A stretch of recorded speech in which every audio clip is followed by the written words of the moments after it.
नमस्कार प्यारे बच्चों, फिर से आप सभी का एक बार हम स्वागत करते हैं इस ऑनलाइन क्लास में। तो आज जो है हम कक्षा 8वीं की हिंदी बाल भारती इस पुस्तक से आज हम एक पद्य रचना देखने वाले हैं जिसका शीर्षक है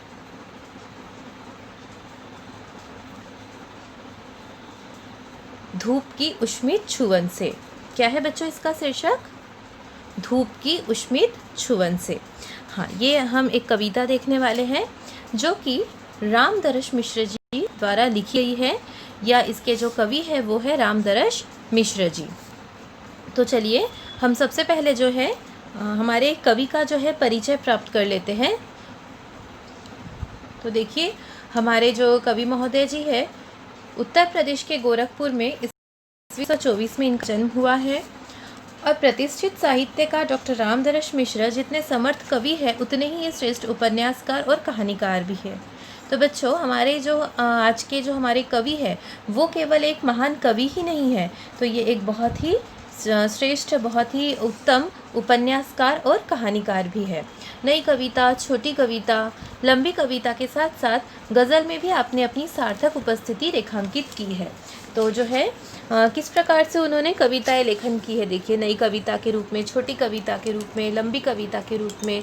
तो इतना ही नहीं, तो गज़ल में भी उन्होंने जो है अपनी प्रतिभा दिखाई है।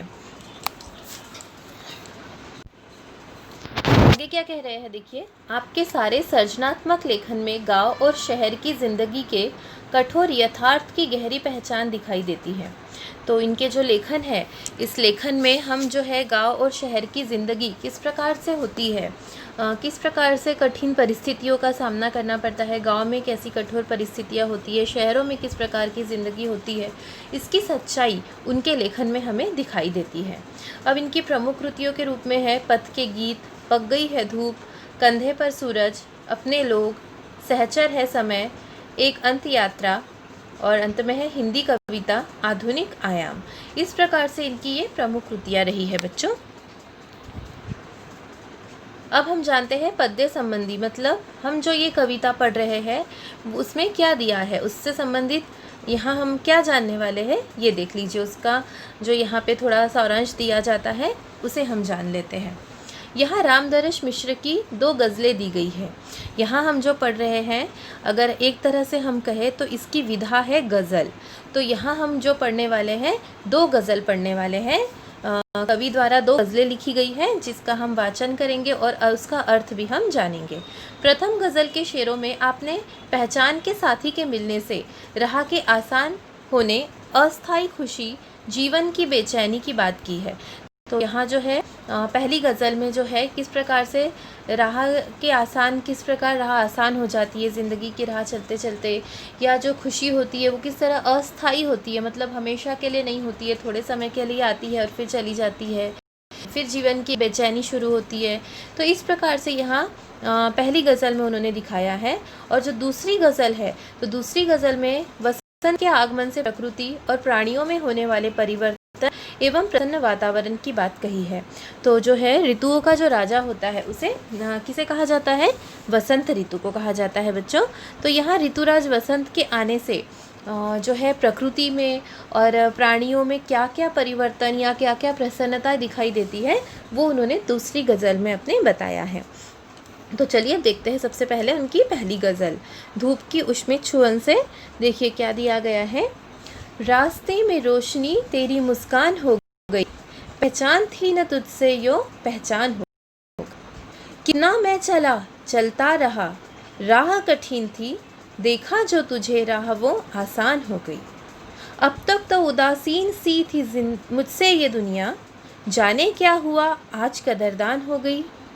आई थी खुशी घर मेरे रहने के वास्ते, आई थी खुशी घर मेरे रहने के वास्ते, 2 दिन के लिए हाय वो मेहमान हो गई। पल भर को नहीं चैन से सो पाया आदमी, सपनों से आज नींद परेशान हो गई। रोती रही अकेली पड़ी रागिनी उसकी, लोगों के स्वर मिले तो वो सहगान हो गई। तो इस प्रकार से जो है हमारी पहली गज़ल है यहाँ पर जो रामदरश मिश्र जी द्वारा लिखी गई है। तो देखिए क्या कहना चाह रहे हैं कवि। पहली दो पंक्तियाँ, रास्ते में रोशनी तेरी मुस्कान हो गई, पहचान थी न तुझसे यो पहचान हो गई। यहाँ रोशनी से मतलब है अनुभव। कवि क्या कह रहे हैं कि जीवन, जैसे कि हमने पहले ही देखा है कि कवि जो है जीवन की सच्चाइयों के बारे में लिखते हैं, तो कवि यहाँ पर भी जो है ज़िंदगी के बारे में बताते हुए कह रहे हैं कि ज़िंदगी के राह पर जब मैं चलता गया तो वहाँ रोशनी जो है, मतलब हम जब रास्ते में चलते हैं हमें कई तरह के लोग मिलते हैं और उनसे हमें कई तरह के अनुभव मिलते हैं। तो उनके अनुभव क्या कह रहे हैं कि उनके अनुभव, उनकी रोशनी ही क्या हो गई, मेरी मुस्कान, तेरी मुस्कान हो गई। मतलब मनुष्य की मुस्कान हो गई। जो मनुष्य को चलते हुए जो रास्ते में कई लोग मिलते हैं, उनके जीवन के हम किस्से सुनते हैं और उन किस्सों से हमें कुछ ना कुछ अनुभव या कुछ ना कुछ सीख मिलती रहती है। तो यही हमारे लिए, हमारे अनुभव जो है वो रोशनी बनकर है, जो सुनने के बाद जो है वो मनुष्य की क्या हो गई, मुस्कान हो गई। पहचान थी न तुझसे यो पहचान हो गई। तो इस तरह से रास्ते में चलते चलते जब कई अजनबी लोग मिलते हैं तो क्या होता है कि धीरे धीरे जिनसे पहचान नहीं भी होती है तो कह रहे हैं कि आगे चलते हुए रास्ते में उनसे पहचान हो गई। कितना मैं चला चलता रहा, राह कठिन थी। क्या कह रहे हैं आगे कवि कि मैं ज़िंदगी की राह में कितना चला, मैं चलता ही रहा, बहुत रास्ता मेरा कैसा था, बहुत ही कठिन था, पर देखा जो तुझे राह वो आसान हो गई। पर क्या होता है कि ज़िंदगी में चलते चलते कभी कुछ हमें ऐसे भी साथी मिल जाते हैं, कुछ ऐसे भी हो जाते हैं कि जिनके हमारे साथ होने से क्या होता है कि हमारी ज़िंदगी बहुत कुछ आसान हो जाती है। तो इसीलिए कवि कह रहे हैं कि कुछ ऐसे साथी मिल जाते हैं जिससे हमारी ज़िंदगी बहुत आसान बन जाती है, जब हमें कोई मन का मीत मिल जाता है। अब तक तो उदासीन सी थी मुझसे ये दुनिया, जाने क्या हुआ आज कदरदान हो गई है। फिर क्या कह रहे हैं कि जो दुनिया है पहले कैसे लगती थी मुझे, जब कोई मेरे मन का साथी नहीं था, मेरे लिए तब राह बहुत कठिन थी और तब तक मुझे क्या लगता था कि दुनिया मुझसे कैसी है, उदासीन है। उदासीन है मतलब कैसे, नीरस है या खुश नहीं है। लेकिन आज क्या लग रहा है कि ये दुनिया, पता नहीं दुनिया को भी आज क्या हो गया है कि वो भी मुझ पर कदरदान हो गई है। कदरदान होना मतलब मेहरबान हो गई है, या अब मेरे गुणों की पहचान करने लगी है। क्या बात है, आज दुनिया मेरे लिए बहुत अच्छी हो गई है। आई थी खुशी घर मेरे रहने के वास्ते, 2 दिन के लिए हाय वो मेहमान हो गई। आगे क्या कह रहे हैं कि जो खुशी है, हर किसी की ज़िंदगी में खुशी आती है और दुख भी आते हैं, है ना। लेकिन जब खुशियाँ होती है तब हमें वक्त का पता नहीं चलता है, पर जब दुख आते हैं तब हमें क्या लगता है कि अरे खुशी तो आई थी, लेकिन वो कैसी थी, वो बहुत ही थोड़े समय के लिए आई थी, सिर्फ वो जो है 2 दिन के मेहमान के रूप में हमारे यहाँ आई थी। तो मैं तो ये सोच रहा था कि अब मेरे जीवन में जो खुशियाँ है वो हमेशा के लिए रहने के लिए मेरे साथ में आ गई है, लेकिन क्या हुआ कि वो तो सिर्फ 2 दिन की मेहमान ही निकली और जिसने मुझे जो है अस्थाई ही खुशी उसने मेरे जीवन में दी है। आगे क्या कह रहे हैं, पल भर को नहीं चैन से सो पाया आदमी, सपनों से आज नींद परेशान हो गई। तो क्या होता है कि कभी क्या कह रहे हैं कि जो इंसान है इसी तरह से जब जो सुख है, सुख की घड़ियाँ बीत जाती है तो कुछ दुख इसीलिए आते हैं कि हमें कुछ ना कुछ चिंता आ जाती है, कोई परेशानी, कोई समस्या आ जाती है। तो क्या होता है कि जब समस्या आ गई है, दुख परेशानियाँ आ गई है, सुख चले गए हैं, तो क्या होता है कि इंसान जो है वो चैन की नींद अच्छे से पल भर के लिए भी नहीं सो पाता है, क्योंकि उसे अपने भविष्य की चिंता जो है वो हमेशा ही सताती रहती है। इसीलिए जो है वो अपने भविष्य के बारे में सोचते सोचते ही वो जो है चैन से सो नहीं पाता है। और सपनों से आज नींद परेशान हो गई। सपनों से मतलब वही भविष्य की जो कल्पनाएं हैं कि आगे मैं ऐसा करूँगा या आगे क्या होगा, ये जो चीज़ें हैं जो उसके दिमाग में सपने के रूप में आती है और जिससे नींद क्या हो जाती है, फिर मनुष्य की परेशान हो जाती है, यानी उसे चैन की नींद भी नहीं आ पाती है। रोती रही अकेली पड़ी रागिनी उसकी, लोगों के स्वर मिले तो वह सहगान हो गई। रागिनी का मतलब क्या होता है, गीत संगीत, और सहगान मतलब कोई समूह गीत या जो बहुत सारे लोग मिलकर जो एक साथ गाते हैं वो होती है। तो क्या कह रहे हैं, रोती रही अकेली पड़ी रागिनी उसकी। तो कवि आगे ये कह रहे हैं हमें कि जो है अकेलेपन में क्या हो जाता है, हम जो कुछ भी करते हैं उसमें हमें उपेक्षित ही महसूस होता है। हमारी जो रागिनी है वो अकेली पड़ी हुई रोती रहती है, मतलब हम बहुत अकेलापन महसूस करते हैं। तो हमारे अंदर जो गीत संगीत है वो भी हमें अच्छे नहीं लगते हैं। लेकिन क्या कह रहे आगे कि लोगों के स्वर मिले तो वह सहगान हो गई। लेकिन जब उसे लोगों का मिलने लगा, मेरे गीत को, मेरे संगीत को, तो वो कैसे बन गई? वो एक समूह गीत के रूप में बन गई। तो मेरी जो उदासी है फिर इससे दूर हो गई। कब दूर हुई? जब लोगों के स्वर मिलने लगे या लोगों का जब साथ मिलने लगा। तो इस प्रकार से ज़िंदगी में किस प्रकार से उतार चढ़ाव आते हैं या सुख दुख आते हैं, फिर सुख आने के बाद दुख आएगा, और दुख भी जो है वो स्थायी नहीं है। दुख भी जो है जाते हैं और जो है फिर सुख आता है। लेकिन उसे किस प्रकार से हमें जीना है, तो यहाँ पर इस पहली गज़ल में हमें ये सीख जो है वो कवि के द्वारा मिलती है। तो चलिए अब जो है हम दूसरी गज़ल देखते हैं। इसी में ही दूसरी कौन सी गज़ल दी है, जो कि हम पहले बता चुके हैं कि दूसरी गज़ल जो है एक वसंत ऋतु से संबंधित है, जिसमें जो प्राणियों और प्रकृति में जो परिवर्तन होते हैं उसके बारे में हमें जानना है। तो दूसरी गज़ल में देखिए, पेड़ है कुछ खुश समझकर आ रहा ऋतुराज है, भर रही पंखों में चिड़ियों के नई परवाज़ है। तो क्या कह रहे हैं कि पेड़ है खुश समझकर कि पेड़ क्या समझकर खुश है, क्योंकि अब पेड़ जान गए हैं कि ऋतुराज आ रहा है। ऋतुराज मतलब ही क्या बच्चों? वसंत ऋतु है ना, वसंत ऋतु आ रही है ऐसा समझकर जो है पेड़ जो है वो खुश है। तो ये प्रकृति को यहाँ लिया है, पेड़ का जब इसमें समावेश हुआ है। वैसे ही अब देखिए कि भर रही पंखों में चिड़ियों के नई परवाज़ है। परवाज़ मतलब उड़ान। तो जो है वसंत ऋतु के आगमन से, वसंत ऋतु के आने से जो है वो चिड़िया भी अब इतनी खुश है कि वो अपनी पंखों में नई उड़ान भर रही है। हो रही महसूस है खुशबू हवाओं में मधुर, दिख रहा कुछ आज फूलों में नया अंदाज है। साथ ही क्या कह रहे हैं कि हवाओं में जो है एक मीठी मीठी खुशबू भी महसूस हो रही है, और फूलों के आज जो है अंदाज वो नए से दिखाई दे रहे हैं।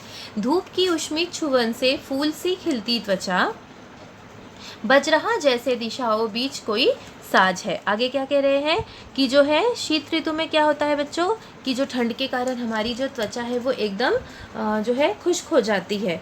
तो जो है ऋतु, वसंत ऋतु जो है वो शीत ऋतु को जो है अलविदा कहने के लिए आता है। मतलब जब शीत ऋतु जब समाप्ति की ओर होती है उस समय जो है वसंत ऋतु का आगमन होता है। तो इसीलिए जो है अब हमारी जो त्वचा है वो कैसी हो जाती है शीत ऋतु में? एकदम रूखी रूखी सी हो जाती है और एकदम खिंची खिंची सी हो जाती है। तो अब जो है शीत ऋतु के जाने की वजह से क्या होगा कि वसंत ऋतु शुरुआत होते हुए थोड़ी थोड़ी सी जो धूप है वो बढ़ने लगेगी, और उसके साथ जो है वो कह रहे हैं कि अब जो हमारी जो त्वचा है जब उसमें थोड़ी सी धूप की उष्मा पड़ेगी, धूप की गर्माहट पड़ेगी, धूप की उष्मित छुवन मतलब मसी हवा उसमें पड़ेगी धूप की, तो क्या होगा कि हमारी जो त्वचा है वो भी फूल सी खिल उठेगी, वो भी फूल की तरह खिल जाएगी। और बज रहा जैसे दिशाओं के बीच कोई साज है। तो ऐसा महसूस हो रहा है कि इसके वसंत ऋतु के आने से क्या हो रहा है कि जैसे चारों ओर से कोई वाद्य बज रहा है, चारों दिशाओं से मतलब कोई जो साज है, वाद्य यंत्र है वो बज रहा है, यानी सभी और जो है वो खुशी दिखाई दे रही है। खुल गई सिमटी हुई फसलों के फूलों की हंसी, उग रही कंठों में गाँव की नई आवाज़ है।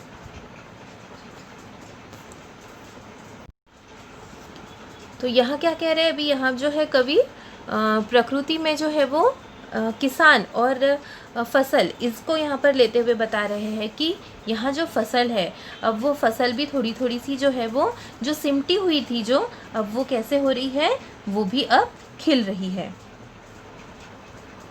और उग रही कंठों में गाँव की नई आवाज़ है, मतलब क्या? हमारा गला। तो यहाँ पर जो है जो है वसंत ऋतु के आगमन से जो है अब फसलें भी लहलहाने लगी है, और ऐसा देखकर फसलों को लहलहाते हुए देखकर क्या हो रहा है कि जो गाँव के जो किसान हैं उनके भी जो गलों में, तो गांव के जो किसान हैं वसंत ऋतु के आगमन से वो भी इतने खुश है कि भी खुशी में उनके जो कंठ की आवाज़ है वो भी बाहर निकल रही है, वो भी यानी गीत गुनगुनाने लगे हैं।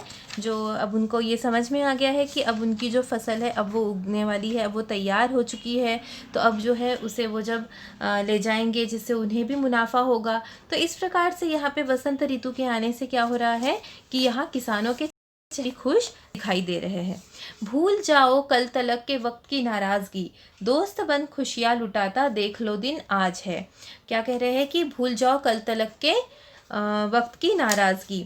तो कल तक जो वक्त हमें लग रहा था कि वो हमसे उदास है, नाराज़ है, इसे हमें क्या करना है, बोल रहे कवि, इसे हमें भूल जाना है, या किसी से हमें कोई नाराज़गी है इसे हमें भूल जाना है, और हमें सिर्फ जो है दोस्त बन खुशियाँ लुटाता देख लो दिन आज है। तो आज का जो दिन है और आज के इस दिन में जो हमें दोस्त मिले हैं, जो हमें साथी मिले हैं, या जो भी हमारे आसपास है, हमें क्या करना है, उनके साथ हमें अपनी खुशियों को जी लेना है। तो इस प्रकार से जो है इस गज़ल में जो हमारे कवि महोदय जी हैं रामदरस मिश्र जी ने यहाँ बहुत ही सुंदर ढंग से जो है वसंत ऋतु में किस प्रकार से पेड़, पक्षी, इतना ही नहीं तो मिट्टी तक जो है, मिट्टी में भी किस प्रकार एक मधुर मधुर सी उसमें खुशबू आ गई है, हवाओं में उसकी वजह से जो उसकी खुशबू फैल रही है वो कैसी है, हवाएं, धरती, उसी प्रकार से किसान, खेती, फसल, सब कैसे झूम रहे हैं।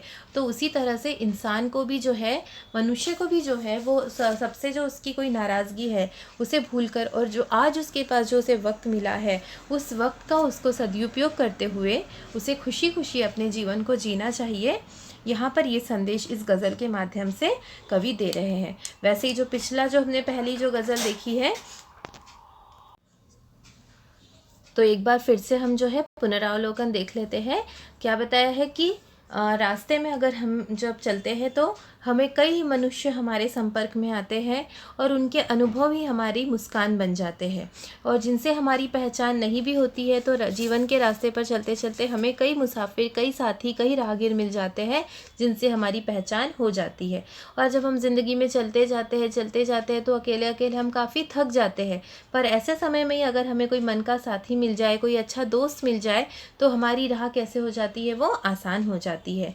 तो वैसे ही कह रहे हैं कि यहाँ पर जो है मेरी ज़िंदगी थोड़ी आसान हो गई। उसी वक्त क्या हुआ कि जो दुनिया थी, ये दुनिया भी मुझे आज तक जो है वो व्यर्थ ही उदासीन सी जो है वो समझती थी, वो मुझे तटस्थ समझती थी। लेकिन आज ये दुनिया भी क्या हुआ कि वो भी मेरी ग्राहक हो गई, मेरे गुणों को पहचानने वाली हो गई, या मुझ पर मेहरबान हो गई।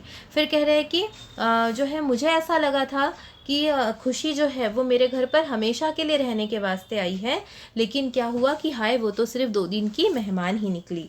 फिर कह रहे हैं कि इसी कश्मकश में ज़िंदगी के क्या होता है, सुख सुख दुख और जो लगे रहते हैं, और जब खुशियाँ होती है, सुख होता है, वो वक्त तो बहुत अच्छे से गुजर जाता है, मगर जब हमारे जीवन में दुख आते हैं तो क्या होता है कि हम पल भर को भी चैन से नहीं सो पाते हैं। तो ऐसे परिस्थिति में जो है हमारे जो सपने हैं, भविष्य को लेकर जो हमारे सपने हैं, हमारे जो सोच है, वो हमारी नींद को परेशान करती रहती है। फिर जो है अकेले पड़ी जो रागिनी है, जो गीत संगीत है, उसकी क्या होती है कि वो रोती रहती है, यानी परेशान रहती है। लेकिन जब लोगों के स्वर मिलते हैं तो वो भी समूह गीत बनकर जो है सामने आ जाती है। तो इस तरह से जो है यहाँ 2 पंक्तियों में बताया है कि कोई भी काम को अगर किसी का साथ मिल जाए तो उसके सहयोग से, किसी के सहयोग से जो है कोई भी काम बहुत ही आसान हो जाता है और बहुत ही अच्छा हो जाता है। तो इस प्रकार से यहाँ पर जो है 2 गज़लें जो दी गई है, जो ज़िंदगी की राह को लेकर और वसंत ऋतु को लेकर जो बताया गया है यहाँ पर, तो ये हमारी रही, ये हमारी धूप की उष्मित छुवन से ये जो हमारी गज़ल है ये यहाँ पर पूरी हुई बच्चों। उम्मीद है आपको ये बहुत अच्छे से समझ में आई होगी। धन्यवाद।